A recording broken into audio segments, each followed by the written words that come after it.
Not only did the Cowboys win, but the game was a real thriller. There was an aerial battle in Texas Stadium yesterday. The pilots were Dallas Cowboy quarterback Danny White and his counterpart for the Miami Dolphins, Shreveport product David Woodley. It's safe to say that Woodley won the battle, but his side didn't win the war. David put together his best passing performance of his young pro career, completing 21 of 37 passes for 408 yards and 3 touchdowns. At one point, the Dolphins had a 13-point lead, but the Cowboys came roaring back and took a 1-point, 28-27 win. There's no denying that Woodley had a great day, but that was no consolation. Well, you go by the bottom line, and we ended up losing the ball game, and there was a couple of costly interceptions that hurt us at the end. And overall, he had made some great plays, and that's why I decided to continue to go with him, because he was doing so many good things. The difference in the game was a missed extra point by Miami kicker Uwe von Schaman, plus 5 interceptions thrown by Woodley. Well, I did some good things, but I couldn't come through when we really needed it. The interceptions I threw in the fourth quarter were you know, the key plays that stopped us from winning. And the most bitter pill to swallow for the Dolphins was not the loss, but the fact that it came after they seemingly had it in the bag. It's just a sad feeling. It's you know, you go from an emotional high to an emotional low in a matter of minutes, and it's just a sad time. Everything seemed to go right for the New Orleans Saints yesterday as they beat Cincinnati. Even a potential turnover turned into a crucial first down that iced the win for New Orleans. Punter Russell Ersleben was back to kick when he bobbled the snap. He spotted a hole and ran up the middle for a big gain, giving the Saints time to eat up the clock. Ersleben told reporters there's no way that was planned. No, you know, that was the last thing on my mind when I went out there to punt. I told the guys in the huddle, I said, don't even worry about covering, I'm going to kick it out of the end zone. And, you know, so I don't know how far we had to go. You know, I just saw an opening. I come to the locker room, everybody saying you should have scored. You know, I said, well, God. What did Bob tell you when you came up? He didn't say nothing. I think they were happy, but, you know, I don't think he's going to call that again. He said if they had guts enough, they'd put it in the playbook. They got to have a lot of guts to put that one in there. The World Series teams have the day off for travel. The series will resume tomorrow in New York, with the Dodgers holding a 3-2 lead over the Yankees. Bert Hooton will be on the mound for the Dodgers, and the Yankees will go with Tommy John. The two pitchers met in Game 2 of the series. John and the Yankees won it 3-0. We'll have a lot more tonight at 10, but for now, that's sports. Game 6 of the World Series has been rained out. They'll try to get it in tomorrow, and there's been no change in plans for the starting pitchers. Dave Martin has a look ahead to Game 6. What has happened to the New York Yankees in the World Series? They would then be the first World Series champion since 1924 to win all home games and lose all road games. The Shreveport area has produced a lot of college and pro quarterbacks, and it seems like they keep on coming. Right now, Northwestern has 2 Shreveporters vying for playing time. The Northwestern Demons have always shuttled quarterbacks in and out, but usually the two changing places were Bobby Hebert and Eric Barkley. But Hebert's been hurt, and Eric's been getting the starting nod and playing most of the game. But against McNeese State a couple of weeks ago, the Shreveport Fair Park product couldn't seem to get things going. So with Hebert in street clothes, Coach A.O. Williams inserted sophomore Stan Powell, another Shreveporter. Stan played high school ball at Huntington. Powell added an offensive spark to the Demons, moving them downfield for a score, leading to speculation that he might get the start against Louisiana Tech. But in the State Fair game, Barkley got the nod, and Powell stayed on the sidelines through 3 quarters. But when the going got tough, Williams again went to Powell. Stan passed for 120 yards on 7 completions, including a touchdown. Now there's talk of a start for Stan against Southeastern this week. If Hebert is ready to go, Powell will surely be moved back to the bench. But he seems satisfied with the playing time and the attention he's gotten so far. It's just it's a dream come true to be at Northwestern, to be playing football for Northwestern, and then on top of that, to be in the State Fair game. And it was really exciting to play, and you know, I really enjoyed the opportunity I had to play. Just wish we could have done a little better. Having lost again, are you more discouraged, or do you find a sign for encouragement in the fact that you did perform so well? Well, you know, this last week and this week is the first time I've ever really played, had a lot of playing time, and sure, you know, I'm kind of halfway pleased with the way I played, I guess. I've you know, hit a few passes and missed a few passes I should have hit. I'm learning a lot. You know, these last 2 games have really taught me a lot, and the fact that, you know, I have a few years to go is that's encouraging, that I can you know, learn and grow from my mistakes. That's sports. Okay, and that's Eyewitness News 90. Good night. Hold your horses. Things have been pretty busy around Shreveport's First Coliseum on the fairgrounds. Plenty of cows and horses and that sort of thing. And Channel 12's Darrell Rebouche has the reason why. Generally this time of year, you're used to seeing footballs flying or basketballs going through hoops. But rock here is standard equipment for a high school sport that'll be going on in Shreveport tomorrow night and Saturday.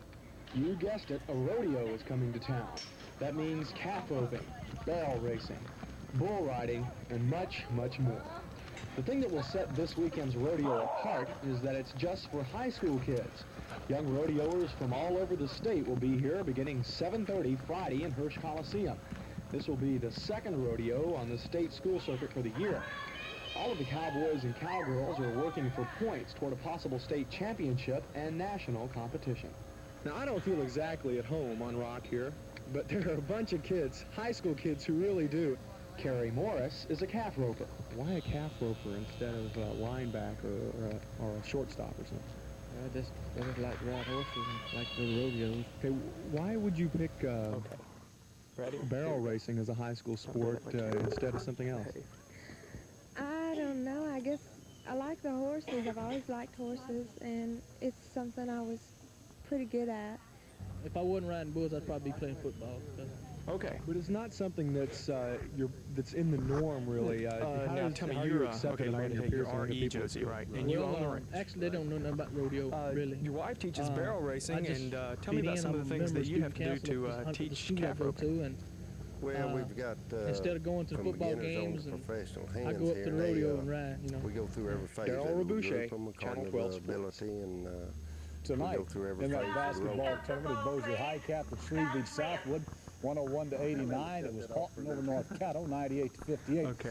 And here's Darrell Rebouche. How many people do you have here? What are their ages? Benjamin, who led Carroll to an we've got 30 ropers 84-60 here, win and over they Booker T range from in the tournament. I believe 9 to 44. They call him Okay, do you have professional rodeo people here to learn?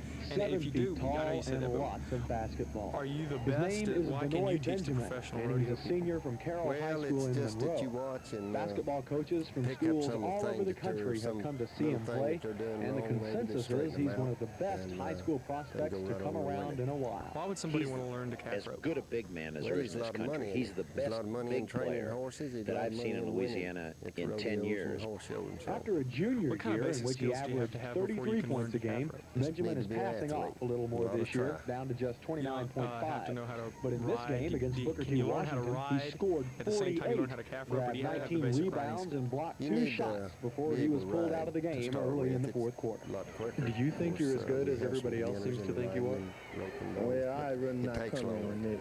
Okay, You know, I don't do it myself. I just let other people judge me. But I do have some abilities. I know I'm gonna get a lot of compliments. I just try not to let it go to my head. Okay, And no, I think just about all the stay comments, you know, and I just keep a cool head about it. Right now, I'm concentrating on getting my education in college, which now I carry a 3.0, hoping that I can What's get your up full to a name? 3.3. Becky Miller. Your academic average seems 18. important to you, too. Don't be nervous. Yeah, Just you pretend have like to you're have the talking to me. grades to play Why do you, basketball.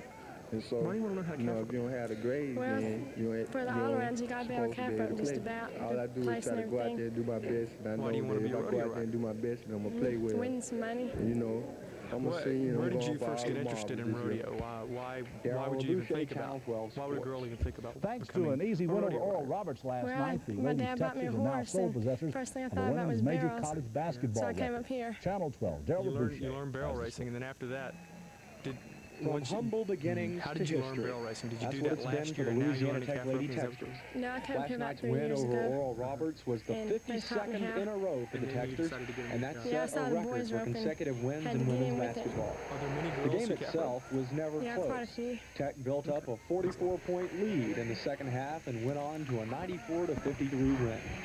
Afterwards, though, victory took a back seat to ceremony. Margaret Wade, the coach of the Delta State team whose record was broken, presented a plaque to the team commemorating the occasion. Messages came from the governor and the lieutenant governor, and there were speeches. That's where the humble beginnings were brought out. Coach Sanja Hogue reflected on the days when a couple of hundred people would watch her team play. Thousands saw the defending national champions get consecutive win number 52. I never dreamed about it being this popular and the crowd being like this, and the coaches and the team so well oriented and everything. It's just it's like a dream come true. When all this started, did you really have any idea that it would reach this proportion? Did you have any idea that you could win this many games in a row? Well, of course not. You know, I didn't ever dream of this. I didn't think I would be on a team would be in the Hall of Fame, you know. But it's a great honor, and I'm glad if anybody accomplished it, we did. Now it's onward and upward for the Lady Texters. With this milestone behind them, they face the rest of the season, and the next step is to try to defend that national championship. Darrell Rebouche, Channel 12 Sports from Louisiana Tech. Well, some noisy going-ons tonight at Shreveport's Hirsch Coliseum. That's Shreveport, in case you didn't know. And Channel 12's Darrell Rebouche has the story. If you've never seen a tractor pull, the object is for those big trucks to pull that big green thing as far down that dirt track as they can without blowing up or stopping. All that serves to do is to make Hirsch Coliseum, first of all, cold, noisy, and fuming. But that seems to be the attraction. Why did you come here? I like the racket. It's the noise. That's what attracts you. Yeah.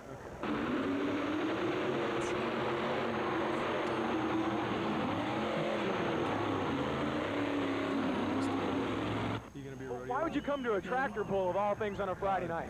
To be freezing and yell a lot. I used to pull tractors in Illinois, 2 years. and I think it's real good, clean sport. What about all the noise and all the fumes? How can you enjoy something with all this? It don't bother me any. What is it about tractor pulls that make you want to come see them? The power and the noise. Cooperate. What do you want to say? Tell me which of you got to go catch them.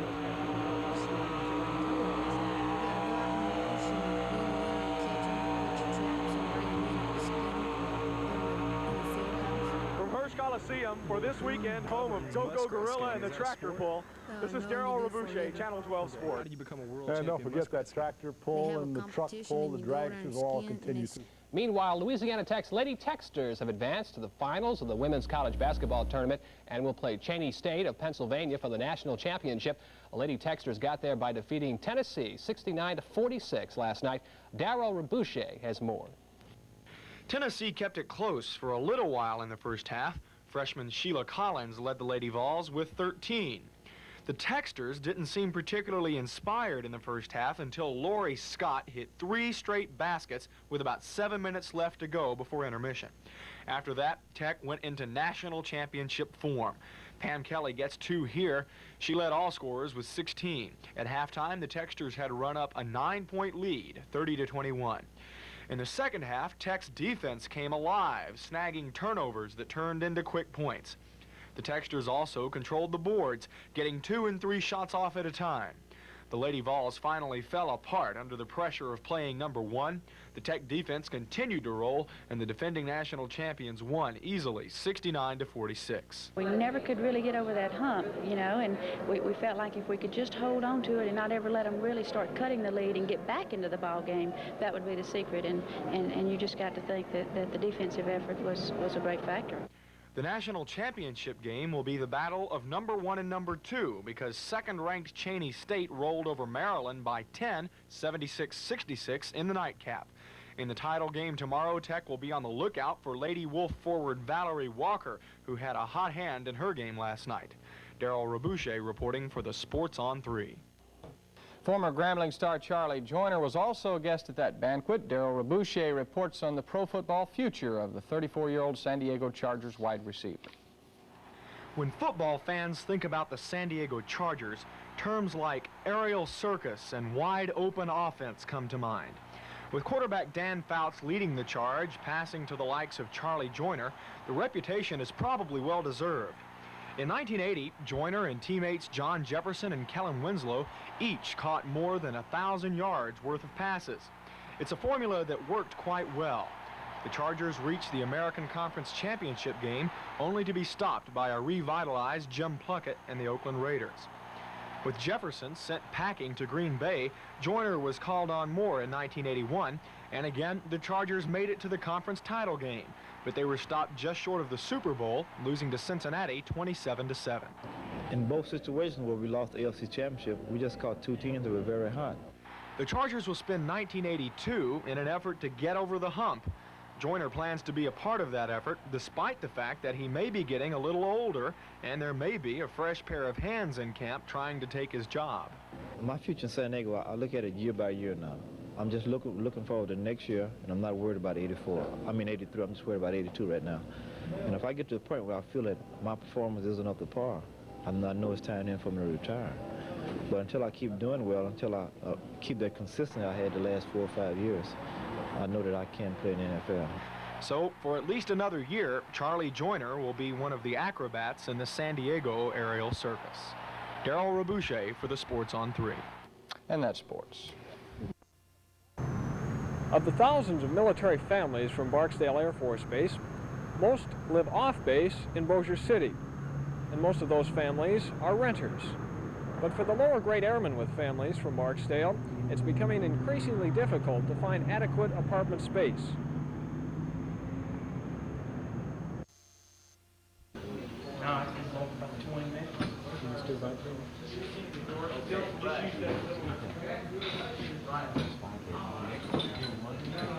What do you